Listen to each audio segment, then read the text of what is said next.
Summer at the Dursleys by Mastercardin42. Chapter 4. A Nighttime Stroll. The short journey back to No. 4 Privet Drive was an interesting one, even though Harry hated having to return. Ginny enlightened them with further details on Percy's disowning of the family. Percy had cut all ties with his former life. He broke things off with Penelope Clearwater, and was distancing himself from his former classmates and teachers. The row with his family was the last to go. Mrs. Weasley, of course, had taken it the hardest. Ginny said she had never seen her mother cry for so long and so loud before.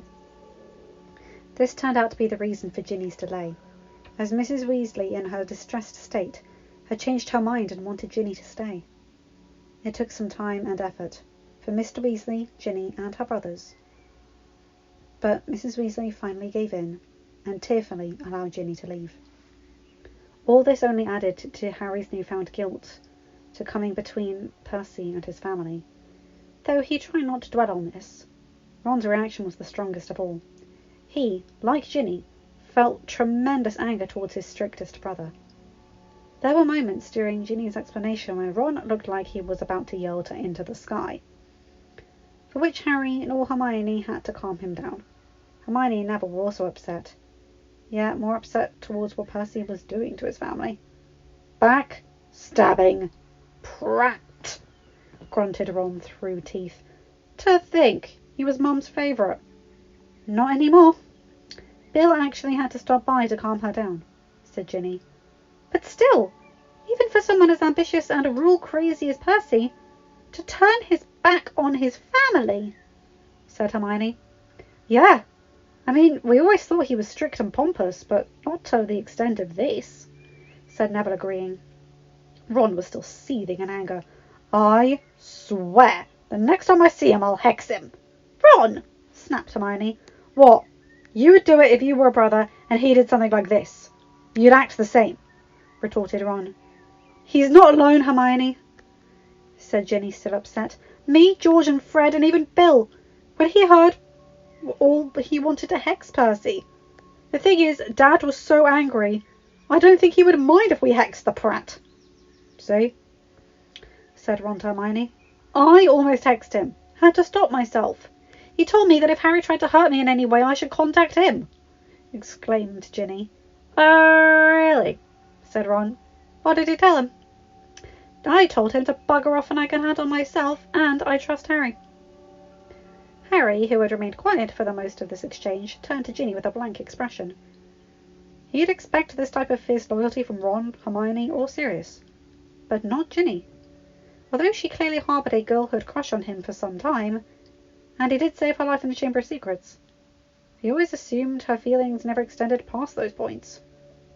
"Thanks," said Harry honestly. "Don't mention it," said Ginny, smiling for once. "Percy was acting like a brat." "You know," said Harry thoughtfully, "you could have stayed at the Burrow, if your mum really needed you." "Again, sometimes you are too noble for your own good. We're all here to help you," replied Ginny. "Yeah, and I don't want to be there with Mum all temperamental," said Ron, causing both Hermione and Ginny to glare at him and gently hit him. "What, Ginny, you've seen Mum after she's upset like that. She goes on a warpath." "Still, you should be nicer, considering what she's been through," snapped Ginny. "She isn't here," replied Ron. "Still, you should be nice," reminded Hermione. "You're one of her remaining sons." Finally, they appeared in front of No. 4 Privet Drive. From the light of the windows, Harry and his friends could see Aunt Petunia, still working on her Duddykins' big dinner. She already made chicken, mashed potatoes, turkey, roast beef, and was just finishing up with the dessert. Ron's anger towards his treacherous brothers seemed to slightly fade at the sight of dinner on the table and delectable food. "Your aunt made dinner for us," said Neville, excited. Harry laughed at Neville's response, imagining his friend's face when he realised most of the food is for his cousin. "I doubt she made anything for us," Ron bitterly said, causing Neville's smile to fade. "You're about to meet the Muggle equivalent of the Malfoys." "They're that bad. I mean, Mum and Dad always hated them," said Ginny. "They're not as bad as the Malfoys. The Malfoys are blood purists. And now we know they're Death Eaters too, said Hermione seriously. Neville's eyes widened. The Malfoys are Death Eaters? I saw him at the graveyard the night Cedric. Harry's throat constricted at the end sentence. You don't have to talk about that, Harry, reassured Ginny sympathetically. Come on, let's get inside. Upon entering the house, Petunia still continued to cook, only giving the group a disgusted snarl. Neville waved enthusiastically at her, which only furthered her disgust. Ginny, probably having heard stories of the Dursleys from her brother or parents, merely glared at this woman. Hermione once again tried to remain peaceful, while Ron, sharing his sister's ill feelings, sarcastically waved hello. There's more of you, sneered Petunia. Mrs. Dursley, said Hermione pleasantly, these are some of our friends, Neville Longbottom and Ginny Weasley, who's also Ron's little sister. Pleasure to meet you, said Neville, reaching out for his hand. He got the same reaction from when Hermione first offered this gesture. Petunia stared at the hand, insulted. After a moment of reaching his hand out for no one to shake, Neville, rather embarrassed, retracted it. You have a lovely home, said Neville, awkwardly, trying to sound casual. Thank you, replied Petunia stiffly. Neville and Ginny moved towards the wall, which was full to every corner of family photos, mostly of Dursley. Both of the new arrivals were surveying every inch of the wall, trying to find one picture of Harry. Certainly there had to be one. He grew up here. But most, if not all, were of Dudley, doing mundane and often simple tasks. I take it this is Harry's cousin? Dudley, I believe, said Neville, uncertain of his name. Yes, replied Petunia, my precious Duddykins. Ginny covered a giggle at the name. Where is Dudley and Vernon? Asked Harry. Your uncle went to pick up Dudley. They will be home any minute, answered Petunia excitedly. Where are the pictures of Harry? Asked Ginny bluntly. What? Snapped Petunia, her excitement fading. Where are the pictures of Harry? He grew up here. Why aren't there any pictures of him on the wall? Said Ginny, firmer. Petunia looked like she was going to explode, yet Ginny stood her ground. Sensing an argument, Harry was ready to intervene, when they heard the sound of a car driving up the lane. Petunia beamed out the window, all anger and frustration with her supposedly rude and unwelcomed guests, evaporating with the arrival of her men. They're here! She spouted, excited.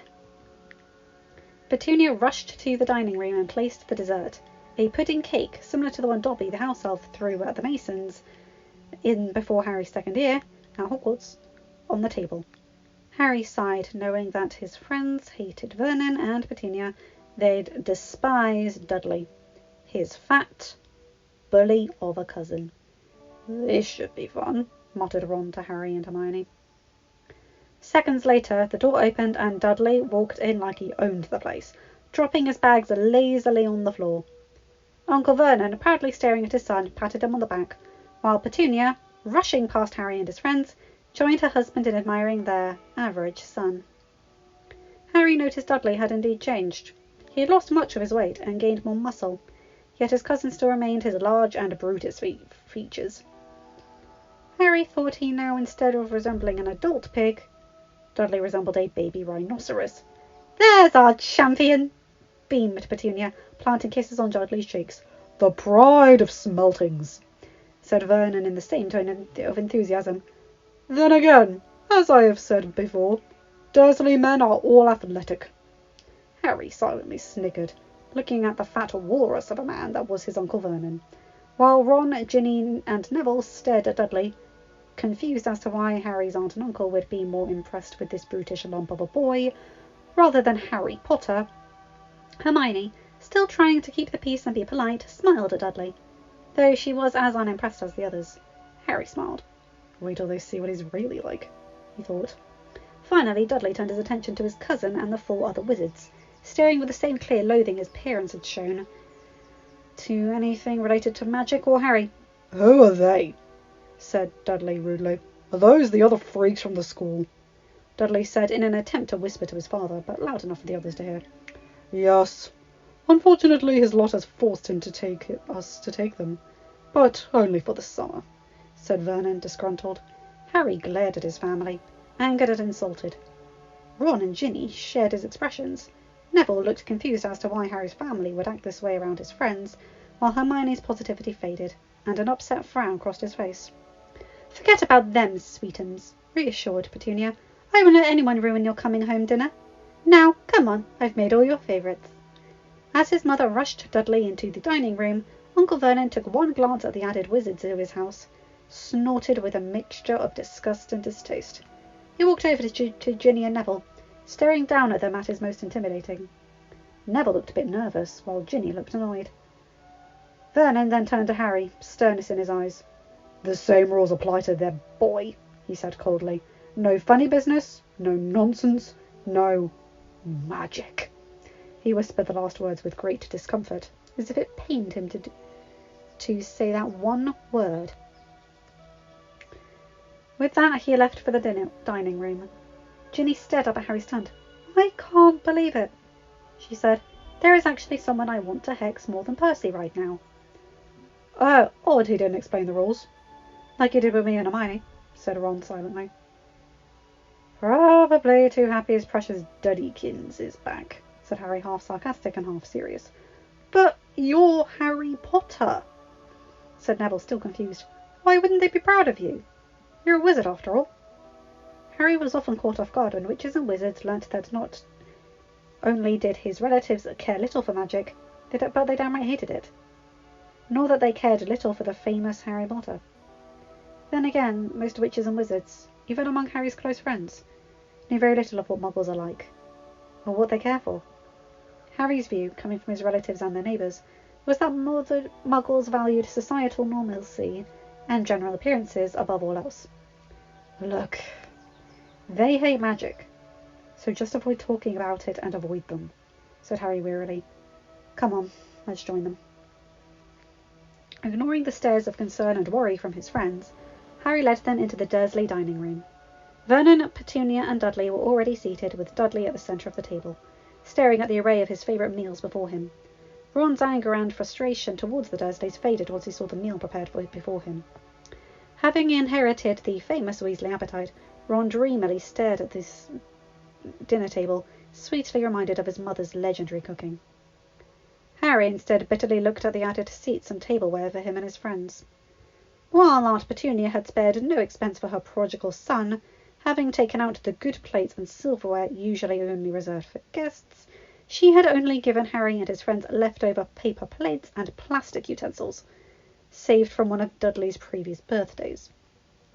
Long were the days when Harry was jealous of Dudley's preferential treatment, but their mistreatment of friends brought upon some unfamiliar resentment.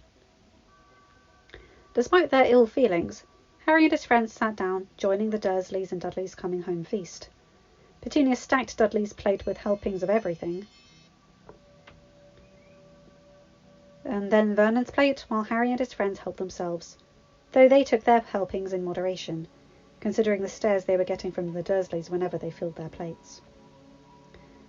For the first few minutes of the meal, Harry and his friends were quiet, Ron stuffing his face, though not as badly as Dudley, while Petunia and Vernon asked their son various questions about his time in Smeltings. "So, what is Smeltings?"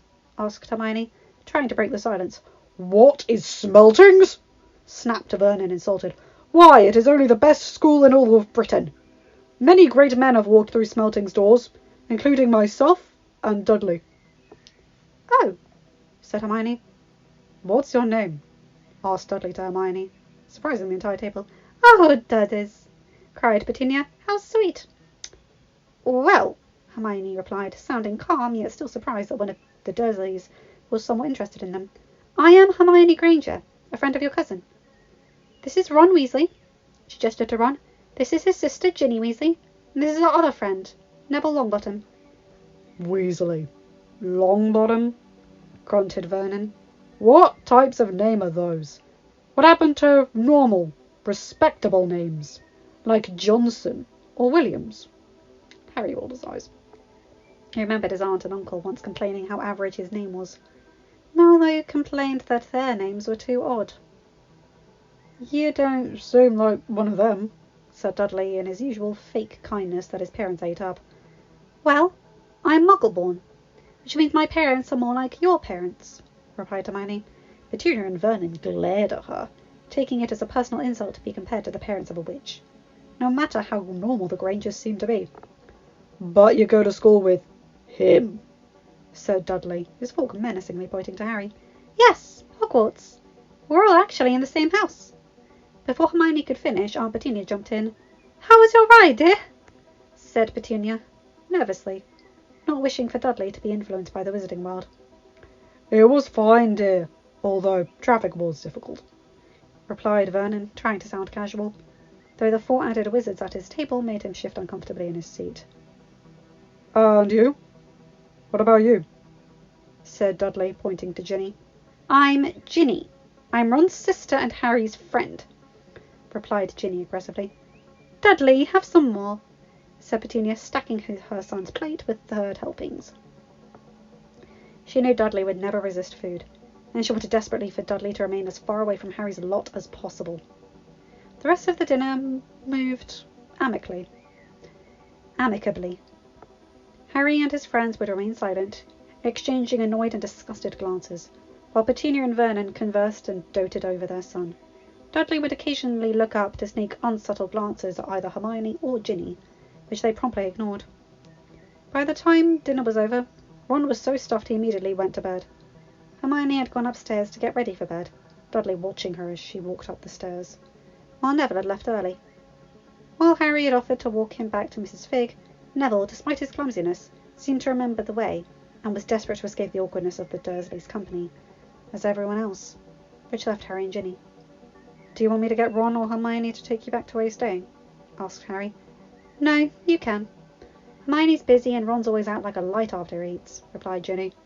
I can take you home, offered Dudley. How sweet, said Petunia affectionately. That's nice, said Ginny, uncomfortable. But Harry knows where it is, and you have some catching up to do with your parents. Yes, said Vernon, eagerly agreeing, not wishing for his son to be alone with a witch. Okay then, said Harry. I'll be right back. Dudley sat on the couch, disappointed. Ginny, not wishing a goodbye, pushed Harry out of the door and away from number 4 Privet Drive.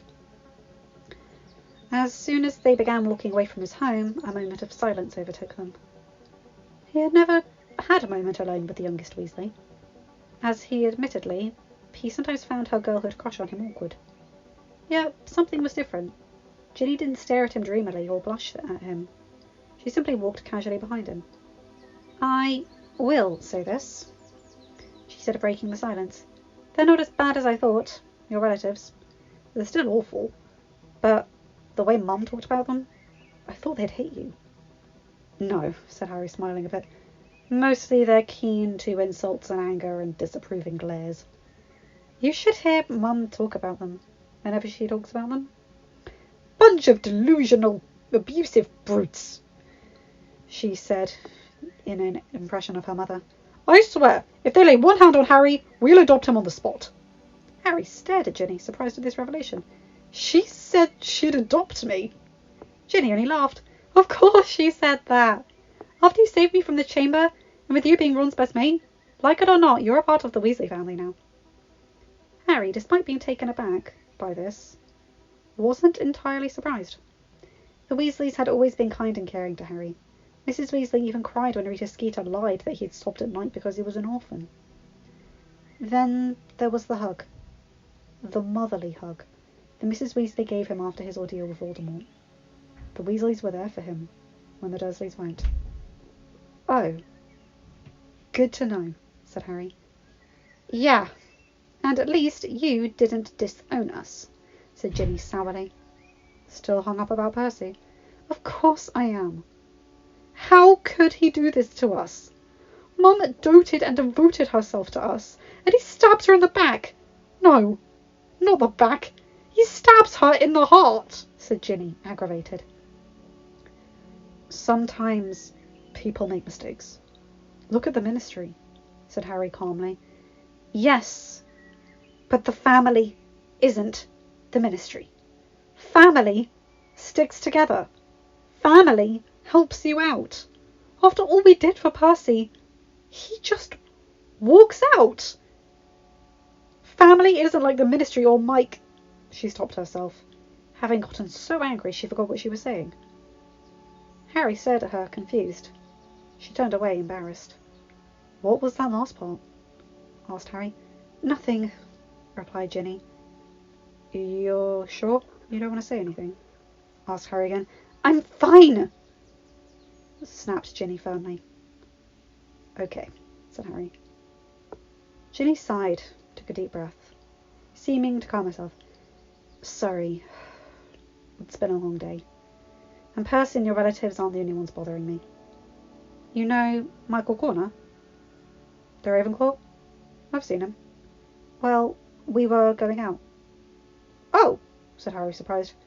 We met at the Yule Ball and hit it off.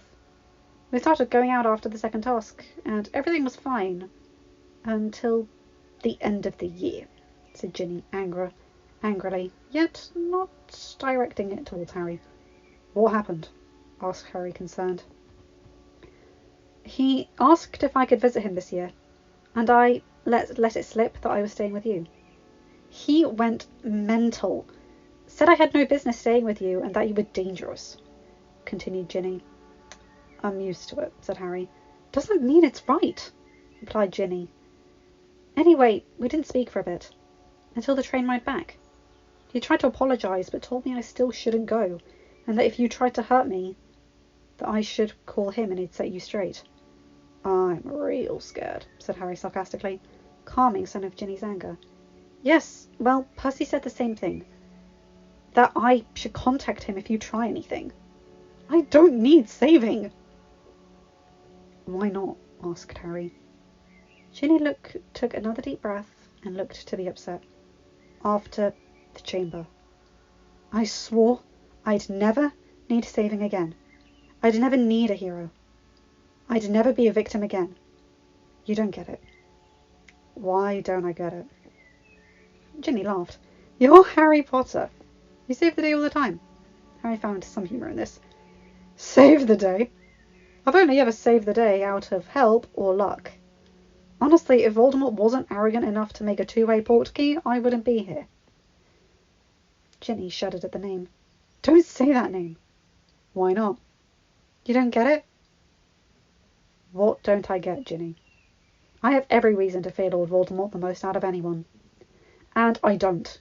It's just a silly name, said Harry strongly. Ginny stared at him, seemingly agreeing, yet still uncomfortable with the name. Voldemort, said Ginny, gasping. I said it! Yeah, you did. Very brave of you, said Harry, encouraging. Ginny beamed at him. Thanks. Again, I'm sorry if I was the cause for all this trouble, said Harry. Ginny brushed it off. Enough with the apologies. Harry, you had nothing to do with Percy and Michael deciding to act like brats. If anything, they should be apologising to you and me. Still, I'm sorry you had to go through that, he said apologetically.